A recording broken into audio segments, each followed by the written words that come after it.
Hi, I'm Aldo. Welcome to Plays the Thing, the channel where I share my experiences prepping and playing tabletop role-playing games, and today we are continuing our Shadowdark campaign set in Green Ronin's pirate city of Freeport. This is our second session of Terror in Freeport, which is the middle chapter of the classic Freeport trilogy, and things went completely off the rails in the best possible way. First, a quick recap. In our last session, the party investigated secret tunnels beneath Freeport, discovered that Councilor Verlain was connected to the sinister Brotherhood of the Yellow Sign, infiltrated his mansion through an underground passage, and then, thinking that he was a serpent person disguised as a human, well, they murdered him in cold blood along with his butler, and then they set the place on fire while fleeing. The twist? Verlain didn't transform into a serpent person when he died. He was just a corrupt noble. The party had committed actual murder and, given that Red Cora was made at the scene, now might be wanted criminals with the city councilor's blood on their hands. Before we dive into what happened next, if you're enjoying the Freeport campaign, please consider liking the video, subscribing to the channel, and tapping the bell icon so you don't miss out on future installments. All right, now let's see how our companions dealt with the situation they'd gotten themselves into. We picked up just minutes after the last session ended. Party was running through the tunnels 15 or 20 minutes from their entry point.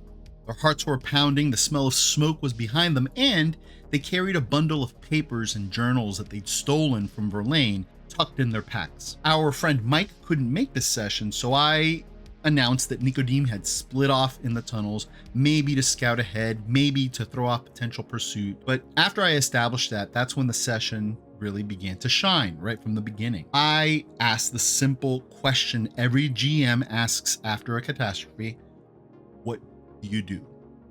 As is typical for this group, I got some great role-playing in response. However, I'd say that it was Jen, playing Sister Saralya, that really stood out in this moment by virtue of being in the toughest spot. See, here's the thing about our party composition. Red Cora is a pirate's daughter. Scalawag Sue is a noble who ran away to become a pirate and has therefore lived a pretty rough existence for quite some time. Voron is a pit fighter, and Zara is a desert rider who had been persecuted back in her homeland and had spent some time as a resistance fighter before she fled. So in other words, these characters are all outlaws, survivors, people comfortable with moral gray areas. Verlain's death didn't keep them up at night. Most of them figured that he was guilty of something, even if he wasn't literally a snake monster. But Sister Saralya, she's a lawful priestess of Ord, god of knowledge and mysteries. She's not a pirate. She's not comfortable with what just happened. So Jen played Saralya on the verge of panic, struggling with guilt, hesitant to confront the reality of what she'd witnessed, but desperately trying to find a way to stand by her friends. It was nuanced, uncomfortable, and absolutely compelling to watch. The contrast was perfect. While Saralya spiraled internally, Sue immediately shifted into practical mode. We need to hide Cora. Let's dye her hair. Let's cut it. At least let's cover it with a scarf and a hat. She started brainstorming escape routes, considering whether they should flee the city entirely. Meanwhile, Cora, who has like a 6 intelligence, seemed almost oblivious to the danger. She agreed to hide her hair with a shrug. Then she proclaimed that they should just emerge from the tunnels, act casual, and head back to the Scholar's Quill for dinner. And what about Voron's contribution? He turned to Saralya and told her, "You'll feel better after a drink." I love this party. Shortly after the aforementioned interactions, the party emerged into the city streets and made their way to the Scholar's Quill. And over dinner and drinks, they discussed disguises for Cora, and they discussed their next moves. For her part, Saralya announced that she wanted to visit their friend, Brother Egil, the next day at the temple. Her stated reason? She wanted to borrow a spare robe that Cora could use as a disguise. But I could see what was really happening, at least I think I could. It seemed to me from the way that Jen was playing it that Saralya needed to talk to a fellow priest. She needed a sounding board, maybe even a low-key confession of some sort. Whatever the case, the party agreed that borrowing a robe was a good idea, and then they all went to bed. The next morning, Cora and Sue stayed hidden at the Scholar's Quill while Sister Saralya went to the temple looking for Egil, but he was not there. Asking after him, she learned that he'd attended early morning devotionals before excusing himself for the day, and on a hunch, Saralya went to Lucius's home and found Egil there comforting his old friend. Greeting Saralya, Egil explained that Lucius had suffered another restless night and, upon learning rumors of a fire at Verlain's mansion, was convinced that his nightmare portents of a great catastrophe befalling the city were true, and consequently he was now committed to finalizing the petition he planned to present to High Priest Thoron and the rest of his order. This was a critical moment, and Jen played it beautifully. Saralya couldn't bring herself to say what had happened at Verlain's, but she gave enough away through her expression, her halting words, her obvious distress, that Egil knew that something was up. He was concerned for her because she looked unwell, at least in terms of her mental state. But Saralya just asked for the robe, invited Egil to dinner at the Scholar's Quill, and promised to explain everything later that night. Agreeing to this, Egil sent Saralya off with one of Lucius's librarian's robes and the blessings of Ord. While Saralya dealt with her crisis of conscience, Jason announced that Voron was going out into the streets. What was his goal? Pure and simple, to find a fight. He's a very simple man with very simple needs. Jason said that Voron would go to the Market District. Now, this is the kind of player-driven action I love. Jason was honest about Voron's limitations. He's not smart enough or invested enough to actively investigate the conspiracy that they've been uncovering, but Jason was hoping that Voron might stumble onto something useful out on the streets. I had Jason make a charisma roll for Voron, and he failed, so Voron couldn't find any fights to get into, and the morning was mostly a bust. But I did have Jason make a wisdom check for Voron, and that he succeeded. So I told him that Voron noticed the City Watch seemed more alert than usual. It was subtle, but noticeable. There were guards at corners who hadn't been there before, maybe some more patrols. Something was stirring, but he didn't know how deeply that went. Voron and Saralya then returned to the Scholar's Quills for lunch and compared notes with the rest of the companions. After lunch, Sue went out to buy hair dye and other supplies for Cora's disguise. Voron headed back to the docks. So then I asked them what they were going to be doing after lunch, and Dan told me that Sue would go out to buy hair dye and other supplies for Cora's disguise, while Voron would head out to the docks, hoping for better luck finding trouble there. Again, he's a pit fighter. He wants to get into some sort of fight that could earn him some money. This time he succeeded. He connected with his buddy Fabriio, who introduced Voron to some fellow fighters and told him about a prize match scheduled for 2 days out. Then they caroused for a little while. And then I made a little bit of a mistake, or maybe it was a happy accident. I'm not sure. Jason had reiterated that he'd hoped that Voron would learn anything related to the situation by stumbling upon something. I figured that there was a chance, so I had Jason make a wisdom check, and he failed it. In the moment, I thought, if there was a chance of Voron learning something about someone else, maybe someone could learn something about him.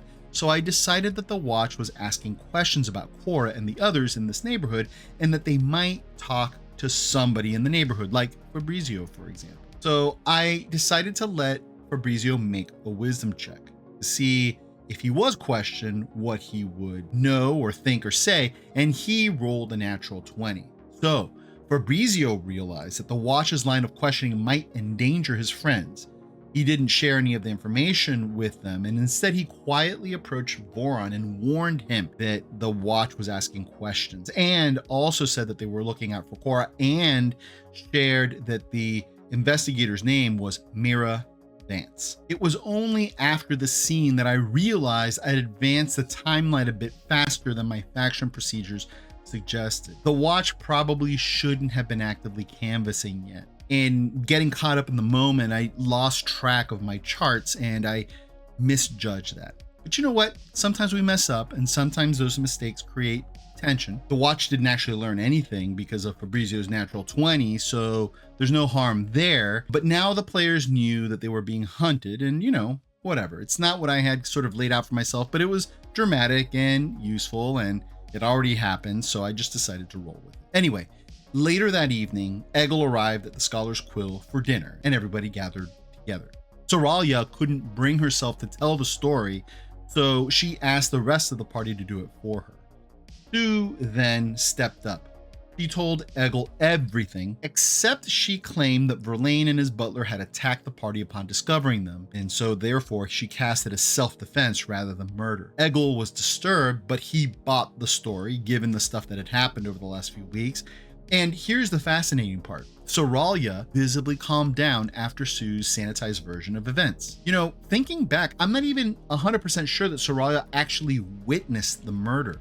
She may have only seen the aftermath, which means that she might be buying Sue's story too, or at least choosing to buy it. That's the kind of emergent character psychology you can't plan for. Saralya needed a version of events that she could live with, and Sue provided one. Whether Saralya believes it or is deliberately not questioning Sue's story, that's for Jen to decide. But I thought the whole thing just played out really nice. Anyway, during dinner, they finally remembered the documents they'd been carrying. Exhausted, Saralya apologized for having been too frazzled due to the situation and failing as an investigator, and she promised to study the documents after a good night's sleep. Oh, and there's one more piece of business that happened that night.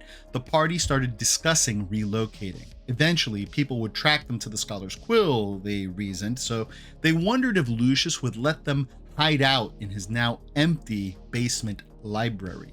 Egil said that he would ask Lucius and send word in the morning if it was okay. And so with that, everybody went their separate ways, and we go on to the following day. At the top of the following day, I made my faction rolls using the procedures that I developed for this session, and two events triggered. First, the Brotherhood would attempt to assassinate Lucius.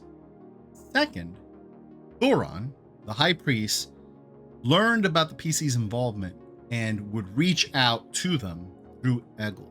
The beauty of situation-based play is that I had no idea whether these events would intersect with the players. I mean, Thoron reaching out through Egil would, by definition, but the assassination attempt was going to happen regardless of where the players were, and they might just find out that Lucius had been killed. In other words, whether the PCs would be there to witness this attempted murder depended entirely on their choices. And of course, they'd made the choice to ask if they could stay at Lucius's place the night before. I didn't plan that. I didn't affect the die roll. That's the way that it rolled. So in effect, when I made that faction roll in the morning, I had rolled a random encounter, right, for the characters who were likely to be staying at Lucius's that night. So what did the characters do that morning? First of all, Egil stopped by the Scholar's Quill early to confirm that Lucius had approved of them staying at his place. Then he headed to the temple, and at that point, the party decided to split up. Sue went out to canvass the city for abandoned buildings. In other words, she wanted to find backup hideouts in case Lucius's place got compromised. And she found several. She spent all day doing it, and it was relatively easy for her to identify buildings that she could use for that purpose. Voron, in the meantime, went out to train. The way that Jason described it, it was kind of like a Conan the Barbarian montage scene of training, right? But with a seascape behind him. And Cora, who had been tired of being cooped up, joined Voron for this training. And what about Saralya? She finally sat down with Verlain's documents and got to reading. And not only did she get to reading, but she rolled a natural 20 on her attempt to glean information from them. We had some very well-placed natural 20s this session. Anyway, because she rolled a natural 20, I gave her everything. The merchant ledgers showed suspicious payments to security contractors and shell companies. It showed that there was a lot of building material that was moving towards the great lighthouse that was being built in Freeport, and that a lot of people called Drac's Folly. It was kind of perceived as a vanity project for the Sea Lord. The secret journal contained Verlain's paranoid scribblings, references to the Lord's true project, complaints about being kept in the dark, and there were nervous notes about the temple matter and the librarian problem, obviously referring to Lucius. Most damning, Verlain's journal implied that someone named Thoron was his handler, or might be his handler. It was phrased as a matter of suspicion more than as a matter of fact, but it was concerning to Saralya nonetheless. The only thing that Saralya couldn't identify was the seal on a particular letter, an ornate mark that she didn't recognize. Anyway, deciphering that took her all day, and later that evening she ran into Sue, who came back to the inn, and together they gathered their belongings and decided to go to Lucius's house, knowing that the others would join them there later. Lucius welcomed them into his home, made them some tea, and then they started talking. And Saralya took this opportunity to ask about the lighthouse that had been mentioned in the documents. And interesting, Lucius didn't seem too concerned about it. In fact, he kind of laughed it off, calling it Drac's vanity project. And he said that no, the lighthouse isn't the focus of what haunts me. But then Saralya mentioned the documents and revealed them, and Lucius became very intense. He asked to see them, and Saralya allowed him to. And at that point, I had Lucius make a roll. And when he made the roll, he recognized the seal. He told them, with some measure of concern, this is the seal of Milton Drac, the Sea Lord. Lucius at that point went pale, and he started to almost have a vision in that moment. He started to worry. He said, the portents I've been having, they go all the way to the top of government. More than ever, he felt compelled to reveal what he knew to his orders so that they can maybe do something about it. But at that point, Saralya emphasized what she'd found in the journal, that Thoron, high priest, was implicated as Verlain's handler. So the very person that Lucius planned to petition for help might be part of the conspiracy. At that moment, I cut to Voron and Cora, who were approaching Lucius's house from one direction, and Zara, who was approaching from another. I asked everybody to make wisdom rolls, and Voron rolled really well. So he noticed that there was a yellow shield mercenary making his way behind Lucius's house. He spotted him down an alley going behind Lucius's house. Zara, who was coming straight at Lucius's house, rolled even better, and she spotted a cloaked figure dropping kind of Assassin's Creed style onto the Lucius's roof. So the players at that point went wide-eyed, and they acted immediately. All of the characters that were outside, so Cora, Voron, and Zara, sprinted to the house. Voron burst through the front door shouting, "Yellow shields, they're here." And then they started to prepare for combat. The party scrambled into defensive positions. Voron moved to the back of the house, taking a position next to the rear door in the small room where there was a fireplace and a kitchen area. Cora guarded the front door. Zara covered the window with her bow, and Saralya and Sue positioned themselves around Lucius in the center of the main room, which is also where Zara and Cora were ready for people to come in. Combat began when the fire next to Voron started to sputter and smoke. The assassin on the roof had dropped a Soporrific agent down the chimney, which caused this billowing smoke to fill the room. Voron fortunately made his constitution check and stayed conscious. He then kicked the kettle onto the fire to extinguish it and shut the door to the main room so that the smoke wouldn't affect the others. At that moment, or just after that moment, the front door burst open and two Yellow Shield mercenaries charged in. One of them had the misfortune of having Cora almost take one of his arms off with the bastard sword, while the other one kind of skirted past Cora and ran towards Zara, who was covering with her longbow. At that point, Sue noticed something important. The mercenary moved to Zara, but he threw a knowing glance over at Lucius. It was obvious that they were here targeting him. At least that's what Sue reasoned. Right after that, the back door burst open and two more mercenaries rushed in to attack Voron. That's when Voron rolled the third perfectly placed natural 20 of the night.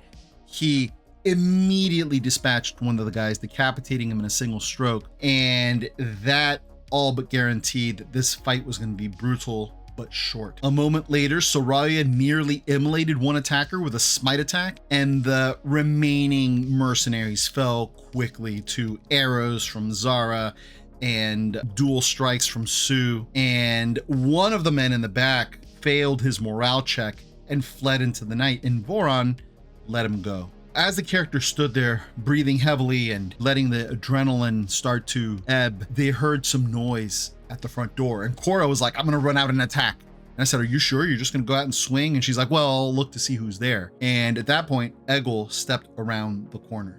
He's like, what's happened here? And then they explained what had happened, and he was beside himself. He then shared that he was coming here not only to say goodnight and to make sure that they were all settled in well into Lucius's home, but also to tell them that Thoron had approached him at the temple and asked after the party. I feel bad for Egil. The party laid into him hard. They showed him the documents and the passages about Thoron being Verlain's handler, and they called him foolish and naive for thinking that a meeting with Thoron was a good idea.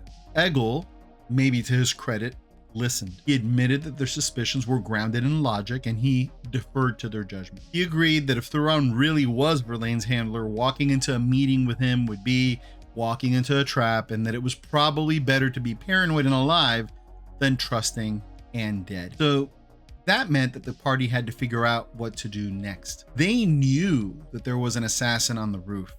I mean, Zara had seen him as she approached the house, and the sputtering Soporrific effect from the chimney told them that he'd been out there. So they knew that Lucius's home was compromised. They decided to relocate to one of the abandoned buildings that Sue had scouted earlier that day. So, in what was perhaps a questionable tactical decision, Cora and Lucius disguised themselves in the dead Yellow Shield's clothing, and then the party split into 3 groups and converged on their new hideout from different directions. The reason I say that this was perhaps tactically questionable is because they themselves talk through the fact that it probably wasn't fooling anybody, and that it's very likely that if that assassin was still out there watching them, that following any one of the parties that split up would have taken them to their new hiding place. And then Jason made what I thought was a funny comment, like, you know, we were looking at all the characters' intelligence scores, and I think probably Saralya has the highest intelligence of the people who played, and I think that's probably like a 10 or something like that. And that really the smartest character in the group is Nicodeme, Mike's character, who wasn't present during the session. So Jason made the observation like that he says, it would be perfectly reasonable for the villains to be a step ahead or more of this particular group of characters. And we all kind of laughed at that because, yeah, these guys are not like intellectual powerhouses. And so, you know, whatever, we decided it would be fitting if that's indeed what happened. And so that's where we ended this session, with the characters bedding down for the night in their new hideout, setting up watches, and wondering how they were going to deal with this conspiracy that reached all the way to the upper echelons of Freeport's government. And so that's it.